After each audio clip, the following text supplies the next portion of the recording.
The man standing at the altar with me didn't just save my life, he had already signed the papers to destroy my family. 10 seconds before I was supposed to say, "I do," my brother lunged forward and ripped my wig right off my head in front of 300 guests. My mother snickered, whispering loud enough for the front row to hear, "He deserves a real woman, not a bald ghost." They thought that 3-pound piece of fake hair was my biggest secret. They had no idea, I had already spent the last 30 days setting a trap that would bankrupt them by midnight. My name is Maya Vance, and this is how my family's final joke cost them absolutely everything. I need to take you back 6 weeks, to a Tuesday afternoon in September, because you won't understand why I let it happen unless you understand what it took to get me there. I was 31 years old, sitting in a glass-walled conference room on the 14th floor of a building on West 52nd Street in Manhattan, staring at a spreadsheet that didn't add up. I'm a digital forensic accountant. My job is to find the money people don't want found. I had spent 11 years building a reputation as someone who could trace a single wire transfer through 9 shell companies and 3 countries and land on the exact person who moved it. I was good at my job because I paid attention to details other people skipped past. Which is exactly why I noticed, 3 months before my own wedding, that my brother's crypto fund was bleeding client money in a pattern I recognized immediately. Ponzi structures have a rhythm. New investor deposits cover old investor withdrawals. Leo's fund, called Ascend Capital Digital, had that rhythm. I didn't say anything at first. Leo was my brother. 2 years younger than me, golden child since birth, the one my mother introduced at dinner parties as my son, the visionary. I had learned by age 9 that pointing out Leo's mistakes got me nothing but a lecture on family loyalty, so by 31, I had gotten efficient at staying quiet and watching. But watching is what I do professionally, and what I saw kept me up at night. My father, Arthur Vance, was CEO of Vance Holdings, a mid-size commercial real estate and logistics company my grandfather built from a single warehouse in Newark in 1968. By the time I was tracing Leo's transactions, Vance Holdings was drowning. 2 buildings in foreclosure. A logistics contract with a major retailer cancelled after repeated late shipments. My father had been quietly siphoning operational funds to cover Leo's fund losses, hoping the crypto market would rebound before anyone noticed the hole in the books. I found the hole. October 14th, a Thursday, at 11:47 p.m., sitting alone in my apartment on East 68th Street, I found a $2.3 million transfer from Vance Holdings' operational account to a Cayman Islands entity called Meridian Digital Trust, which I traced back, through 4 more shell layers, to a wallet address that had already appeared in Leo's fund documentation. My hands were shaking when I closed the laptop. Not from fear. From the strange, cold clarity of finally having proof of something I'd suspected my whole life, that my family would burn down everything around me before they'd admit one of them was wrong. I should tell you something else, something that matters just as much as the money. 8 months before that Thursday night, I lost every strand of hair on my body within 6 weeks. Alopecia totalis. The dermatologist used words like autoimmune, and stress-triggered, and idiopathic, which is a polite medical term for, we don't fully know why, but your body decided to attack itself. I know why. I'd spent 3 decades absorbing my mother's disappointment like it was oxygen. Victoria Vance did not raise a daughter. She raised a project that kept failing to meet spec. I wore wigs. Good ones, hand-tied, human hair, fitted by a specialist in the Flatiron district who I paid in cash so there'd be no paper trail my mother could stumble on. Only 3 people alive knew I was bald, my dermatologist, my wig specialist, and as of 4 months before my wedding, Julian Cross. I met Julian at a fundraising gala for a children's hospital, not because I wanted to be there, but because my firm had a table and someone had to represent forensic accounting to a room full of people who thought accountants were furniture. Julian Cross ran Meridian Ventures, a venture capital firm with $11 billion under management. He was 40 years old, unreasonably tall, and had a habit of asking follow-up questions instead of talking about himself, which I found more disarming than any amount of charm could have been. We talked for 2 hours about fraud patterns in early-stage startups. Not romantic, not smooth. Just two people who found the same things interesting. He called me the next day, not to ask me out, but to ask if I'd ever consulted on venture due diligence. I said no. He said he'd like to change that. It took 4 months before he learned about the wigs, and he learned it because I told him, sitting on the floor of his apartment on a Sunday night in June, both of us slightly drunk on a bottle of wine his assistant had left as a thank you gift. I told him because I trusted him, and because I was tired, and because some nights the weight of hiding something from the person you love feels heavier than the thing itself. He didn't flinch. He asked to see it. I said no. He said okay, and never asked again, and never once treated me differently. 3 weeks later he proposed. Here is what I didn't tell him yet, that June night, that my family had already started circling his money like it was the last lifeboat off a sinking ship. My mother found out about Julian's net worth before she asked about his middle name. Victoria Vance has a gift, genuinely a gift, if you could weaponize social climbing, for extracting information from a room without seeming to ask a single question. By July, she was calling me twice a week, always starting with, "How's my beautiful girl," which was new, because for 30 years I had been the difficult one, or simply not mentioned at all when she introduced Leo to guests. My father requested a meeting with Julian in August. Not a dinner. A meeting, scheduled through his assistant, in a conference room at Vance Holdings, complete with a PowerPoint presentation about strategic synergy opportunities between our family enterprises.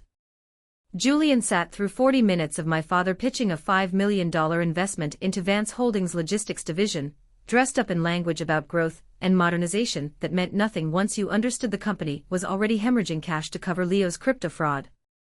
Julian called me that night. He didn't ask if my family was in trouble. He asked, very calmly, "Do you know where the $5 million would actually go?" I told him everything. The foreclosures. The cancelled contract.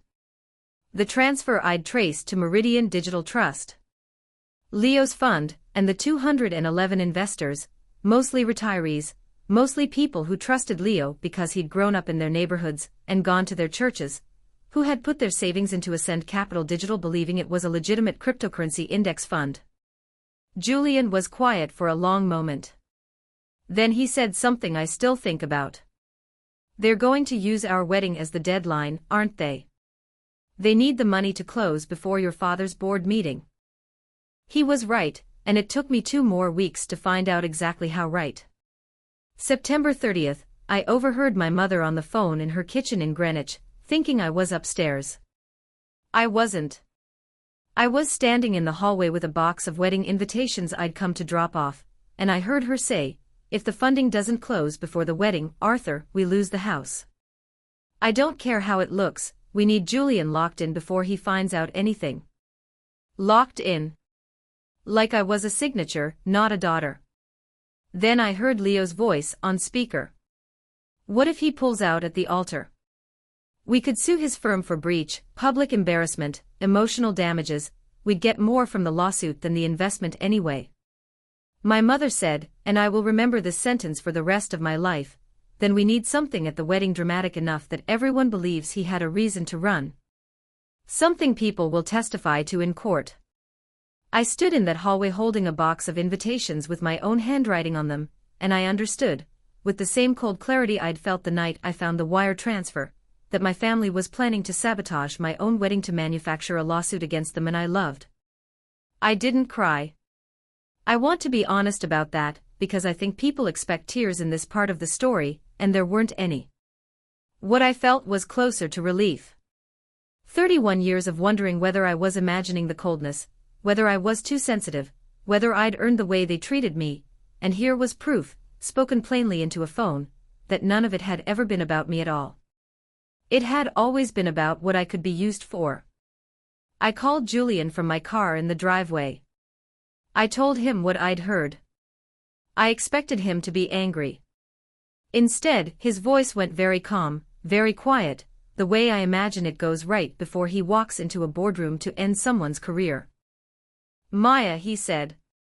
"How fast can you get me everything you have on Leo's fund and your father's transfers?" "Tonight," I said. "Good," he said.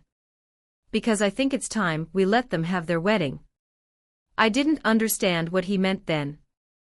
I understand now that Julian Cross doesn't get angry the way most people get angry. He gets precise.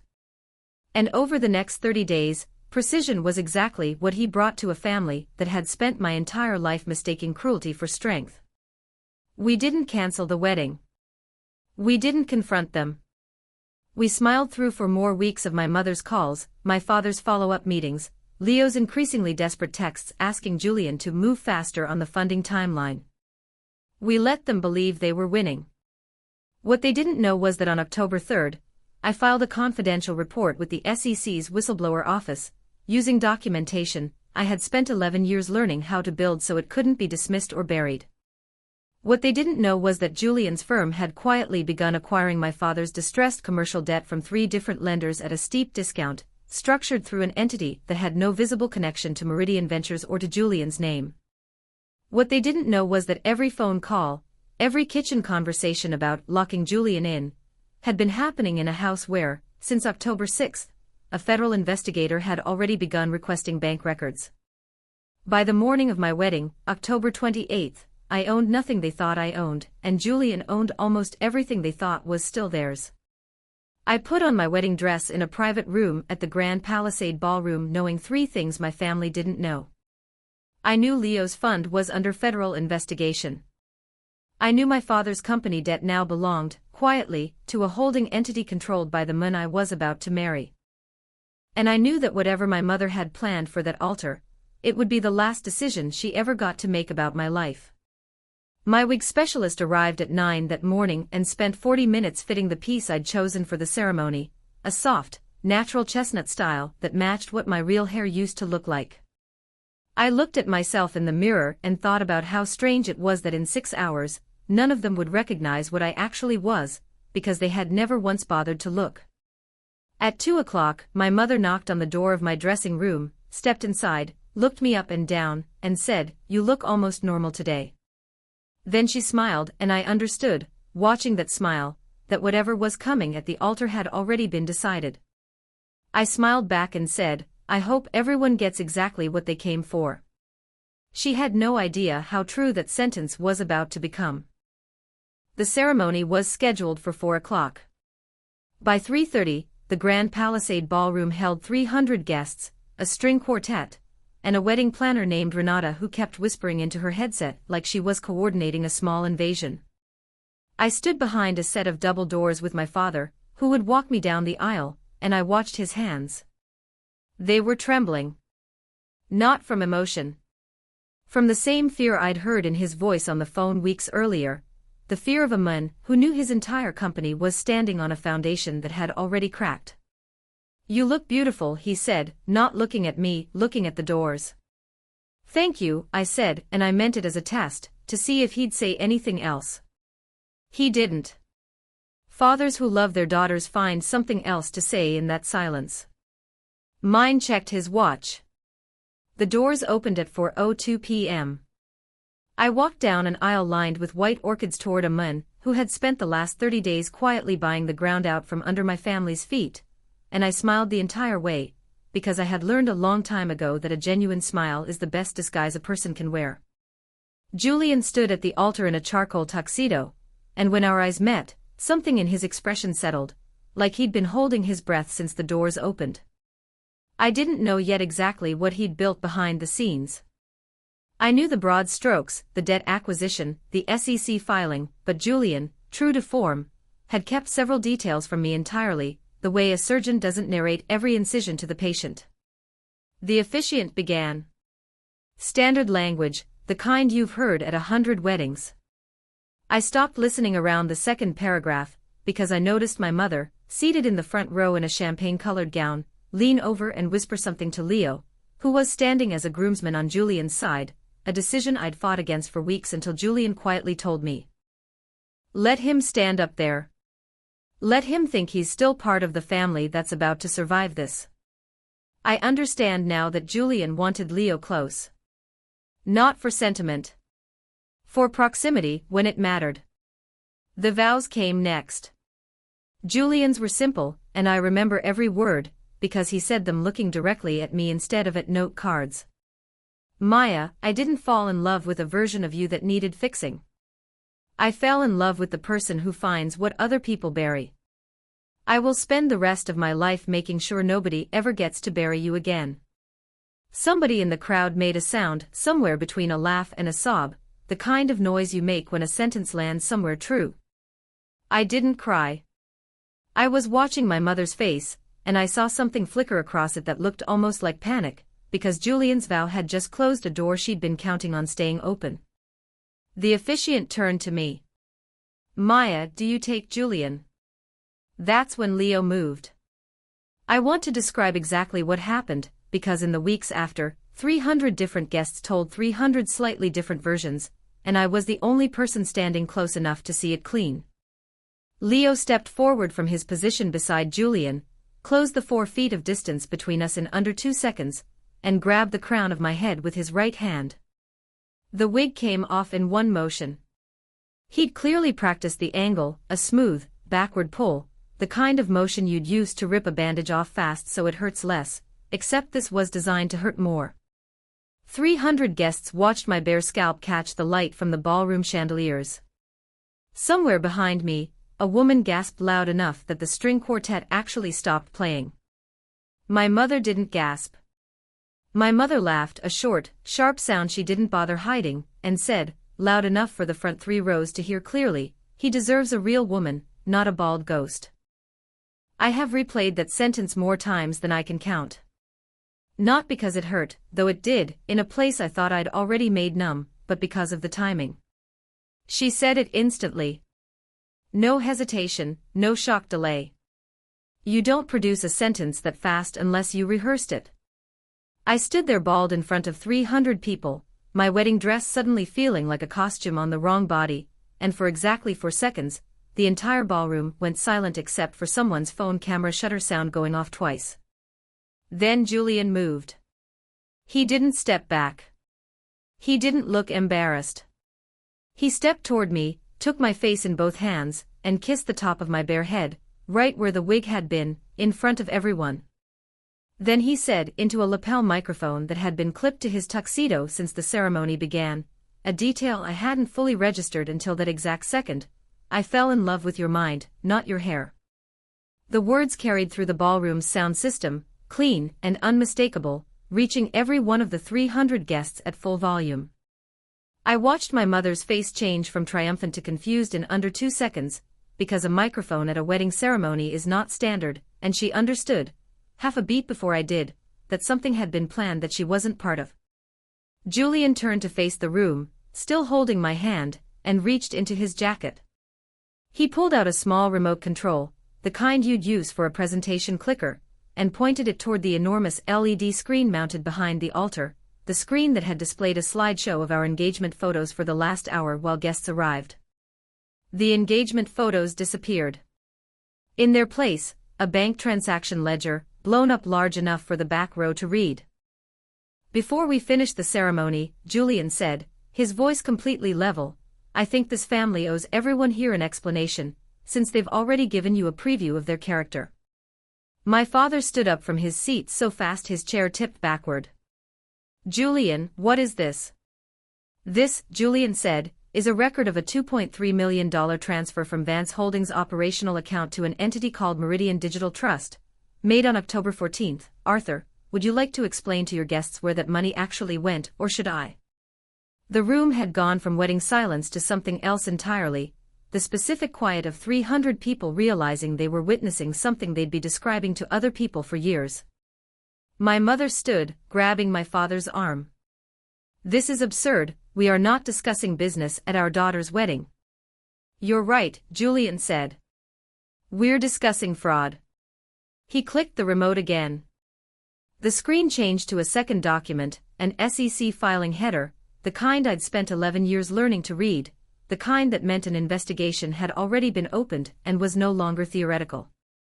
2 weeks ago, Julian continued, the Securities and Exchange Commission opened a formal investigation into Ascend Capital Digital, based on a whistleblower complaint documenting a Ponzi structure that used new investor deposits to cover withdrawals for 211 victims, most of them retirees who trusted Leo Vance because they'd known his family for years. Leo, standing 3 feet from me, had gone the color of the tablecloths. Those are lies, that's confidential, you can't.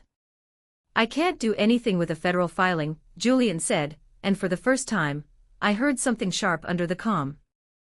I'm not the one who filed it. But I am the one who's been quietly acquiring your father's distressed commercial debt for the last month, at a discount, because Vance Holdings has been in default with 3 separate lenders since August. He turned toward my father directly. The $5 million strategic partnership you pitched me in August, Arthur, the one you needed closed before the wedding, before your board found the hole in your books, that money was never going to modernize a logistics division. It was going to cover the fraud Leo created and delay the collapse of a company that's been insolvent since June.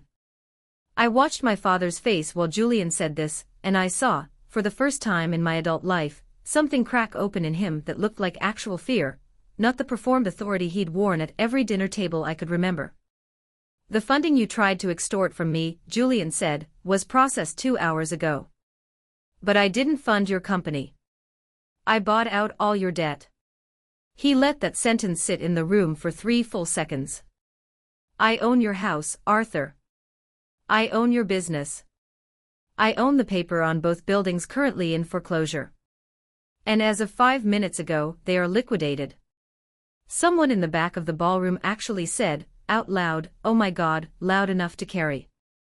My mother's champagne-colored gown suddenly looked like a costume too small for what was happening around it. She turned to me, and for 1 second, I saw something almost like pleading in her expression, an emotion I had waited 31 years to see directed at me and never once received. "Maya," she said. "Tell him this is a misunderstanding. Tell him." I looked at her, bald head catching the chandelier light, my husband's hand still wrapped around mine, and I said the only thing that felt true. "You told 300 people I wasn't a real woman 10 seconds before my wedding vows. I don't owe you an explanation for anything ever again." That's when the ballroom side entrance opened, and 4 federal agents in plain suits walked in, moving directly toward Leo, and the entire room understood, all at once, that this wedding was not ending the way any of them had planned. The agent who reached Leo first was a woman in her 40s with a gray blazer and a calm, procedural voice that felt almost gentle against the chaos she was walking into. "Leo Vance," she said, "we need you to come with us." Leo backed up 2 steps, bumping into the altar's flower arrangement, sending white orchids scattering across the marble floor. "This is a wedding," he said, his voice climbing into a register I'd never heard from him before. "You can't do this here, my lawyer will." "Your lawyer's been notified," the second agent said. "You can call him from the car." I want to tell you what it looked like, watching my brother get handcuffed 11 feet from where I was standing in my wedding dress, because it wasn't cinematic. It wasn't satisfying in the way I'd imagined it might be during those 30 days of quiet preparation. It was small and ugly and human. Leo's hands shook. He looked, for one brief second, directly at our mother, the way he'd looked at her his entire life when something went wrong, searching for the version of her that fixed things. She didn't move. Victoria Vance stood frozen beside her overturned chair, and for the first time in my memory, she had absolutely nothing to say. I watched her mouth open and close twice, and nothing came out, because every script she'd ever used on me, the guilt, the redirection, the performance of wounded dignity, had no application in a room full of federal agents and 300 witnesses holding up their phones. The agents walked Leo out through the side entrance. The doors closed behind them, and the ballroom sat in a silence so complete I could hear the string quartet's cellist quietly setting down her bow. My father found his voice first. "This is a misunderstanding," he said, to no one specifically, to the room in general, the same sentence he'd probably used in board meetings for the last 6 months. "There's an explanation for all of this." "There is," Julian said. He hadn't let go of my hand once. "The explanation is in the filing behind you, Arthur, and in about 6 hours, it's going to be in the Wall Street Journal, because a reporter I know has had this story for 3 days, waiting on confirmation of the SEC filing becoming public record." My mother's head snapped toward him. "You planned this. You plan to humiliate us at our own daughter's wedding. No, Julian said, and something in his voice went quiet in a way that was somehow more unsettling than if he'd raised it. You plan to humiliate your daughter at her own wedding, hoping I'd cancel the marriage and hand you grounds for a lawsuit. I just made sure the consequences landed on the correct people. I felt her look shift toward me then, and I braced for the sentence I knew was coming, because I'd heard versions of it my entire life. You did this, she said. You turned him against your own family. No, I said. I found the truth and gave it to someone who actually cared what happened to me. You did this the moment you decided a lawsuit was worth more than your own daughter's wedding day. I watched something in her face try to reassemble itself into the composed, imperious version of Victoria Vance that had run every room she'd ever entered for 30 years, and it wouldn't hold. The foundation under that performance had just been publicly repossessed along with the house. Renata, the wedding planner, appeared at my elbow whispering, Do you want to continue the ceremony or? We're finishing it, I said. I don't fully know where that decision came from, except that I understood, standing there bald in front of 300 people who had just watched my family's entire architecture collapse, that walking away without finishing my vows would let them write the ending to my story instead of me writing it myself. I was done letting them write anything about me. The officiant, visibly shaken, cleared his throat, and looked at his notes with the expression of a man wondering if his notes still applied to whatever was happening in front of him. Do you, Maya, take Julian to be your husband? I do, I said, and my voice didn't shake, which surprised me more than anything else that afternoon. Julian, do you take Maya? I already answered that, Julian said, and for the first time since the ceremony began, he smiled, and a ripple of exhausted, disbelieving laughter moved through the crowd, the kind of release that happens after people have been holding their breath without realizing it. I now pronounce you husband and wife. Julian kissed me, bald head and all, in front of everyone, and somewhere in the back of the ballroom, someone started clapping, and then more people joined, until the applause was loud enough to fill the space where the string quartet's silence had been sitting for the last 10 minutes. My parents did not clap. My mother turned and walked out through a side door, my father following 2 steps behind her, both of them moving fast, the way people move when they understand they're now the ones being watched instead of the ones doing the watching. I threw the wig in a trash bin near the catering entrance 20 minutes later. I hadn't planned that moment, it just felt correct, the way certain decisions announce themselves right before you make them. I adjusted my veil over my bare scalp instead, and I finished my wedding reception exactly as I was. The Wall Street Journal ran the story 2 days later, exactly as Julian had said. The headline read, Vance Holdings Collapse, SEC Fraud Investigation, $2.3 million embezzlement, and a wedding reveal that ended a family empire. The article detailed everything, Leo's Ponzi structure, the 211 defrauded investors, my father's embezzled operational funds, the foreclosures on both commercial properties, and Julian's acquisition of the underlying debt. What the article didn't have, and what I learned only 3 days after the wedding, was the part of the story Julian had never told me. I found out sitting in our kitchen on a Monday morning, coffee going cold in my hands, when his attorney called to confirm a detail about the trust restructuring for Maya's mother's assets. I asked Julian what that meant. He set down his coffee and told me something I hadn't known, that 6 years before we met, before Leo's fund even existed, my mother had taken out a life insurance policy on my father with a death benefit of $4 million, structured through an offshore trust with unusual beneficiary provisions. Julian's forensic team, the same firm my own firm sometimes subcontracted work to, had found it while doing due diligence on Vance Holdings' broader financial structure during the debt acquisition. Why would she need a policy like that, I asked, unless she was planning for the possibility that Arthur wouldn't survive the collapse, Julian said carefully. Or unless she was planning something else entirely. I sat with that sentence for a long time. Because as much as I thought I'd uncovered every layer of my family's rot in those 30 days before the wedding, I understood, sitting in my new kitchen with cold coffee, that I'd only found the parts of the iceberg sitting above the water. My mother had been building contingencies for years, long before Leo's fraud forced her hand, long before I ever traced a single wire transfer. The question that kept me awake that night wasn't whether my mother had been planning for my father's failure. It was whether she'd been planning for it to happen on a specific timeline, and whether that timeline had anything to do with the men my father had been quietly meeting with twice a month at a private club in Midtown, meetings I'd noticed in his calendar months earlier and dismissed as routine business, because I hadn't yet learned to stop giving my family the benefit of the doubt. I called my father's old assistant the next morning, a woman named Denise who'd worked for Vance Holdings for 19 years, and had been let go without severance the week before my wedding, a detail I hadn't known until she told me herself, her voice tight with an anger that had clearly been building for longer than a week. "Maya," she said, "there's something about your mother you need to see." I kept copies. I always keep copies. She sent me a set of documents 20 minutes later that changed everything I thought I understood about who had actually orchestrated the wedding humiliation in the first place, and it wasn't the person I'd spent 30 days assuming was in control. The documents Denise sent me were email threads, dated back 14 months, between my mother and a man named Gerald Whitfield. I didn't recognize the name at first. Julian did, immediately, the moment I read it out loud to him across the kitchen table. "Whitfield runs a boutique litigation firm," he said.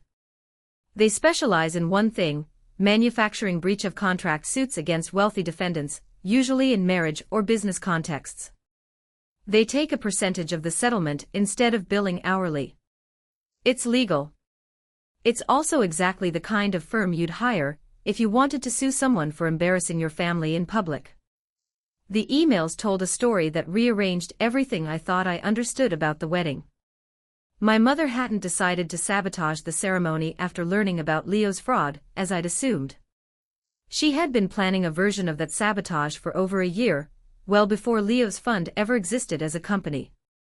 The original plan, according to a message dated 8 months before I even met Julian, had nothing to do with my hair at all. The plan was this: my mother had identified, through her social circle, that I was a viable candidate for marrying into significant wealth, given my career and my quiet reputation as sharp and reliable. Her strategy, laid out in an email to Whitfield with the subject line, "Contingency for M's engagement," was to encourage whatever engagement eventually happened, then manufacture a public incident severe enough at the wedding to give grounds for a lawsuit against the groom's family or company, regardless of who that groom turned out to be. She wasn't targeting Julian specifically. She was targeting whoever I married, treating my future marriage as a financial instrument years before I'd even started dating anyone seriously. My alopecia, when it developed 8 months before the wedding, hadn't inspired the plan. It had simply given her the perfect weapon to execute a plan she'd already built the scaffolding for. I sat very still after reading that. Julian reached across the table and took my hand, and I realized I'd been holding my breath. "She was never going to stop," I said. "Even if I'd married someone with half of Julian's money. Even if I'd never lost my hair. She would have found something." "Yes," Julian said quietly. "I think she would have." There's a specific kind of grief in that realization, one I hadn't anticipated. I had spent 30 days building a case against my family for what they did to sabotage this specific wedding. What Denise's documents showed me was something colder, that I had never been a daughter to my mother at all. I had been a long-term investment she'd been quietly managing since before I could vote.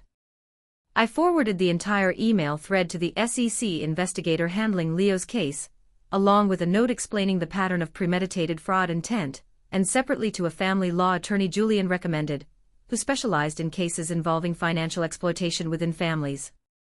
Within a week, the emails became part of a civil fraud complaint that named my mother directly, not just as a bystander to Leo's crypto scheme, but as an active participant in a broader pattern of financial manipulation that stretched back years, including, we discovered later, 2 prior instances where she'd pressured distant cousins into similar marriage-adjacent financial schemes that had simply never reached this scale. The life insurance policy on my father turned out to be its own separate discovery.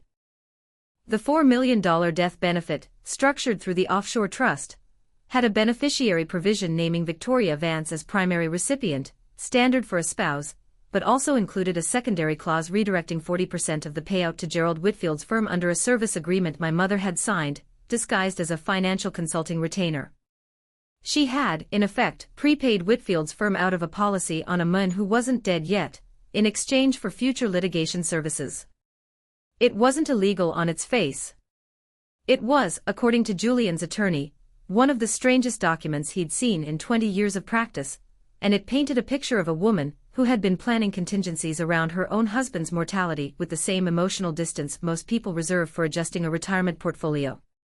My father, when confronted with all of this during his own deposition 6 weeks later, made a decision that surprised me more than almost anything else in this entire story. He cooperated fully with investigators, providing detailed records of both his own embezzlement and, crucially, records showing he had known about my mother's marriage litigation plan for years and had done nothing to stop it, in part because he believed, his words under oath, that it was never going to actually happen to Maya specifically, it was just something Victoria talked about. I don't know if that makes it better or worse. I've stopped trying to decide. Leo pleaded guilty to wire fraud and securities fraud for months after the wedding, avoiding trial in exchange for cooperation that helped investigators recover roughly 60% of the funds owed to the 211 defrauded investors. He received a sentence of 7 years, with the possibility of reduced time for continued cooperation. I visited him once in the 3rd month of his sentence, mostly because I needed to see, with my own eyes, whether there was anything left of the brother I remembered from childhood underneath everything he'd become. There wasn't much.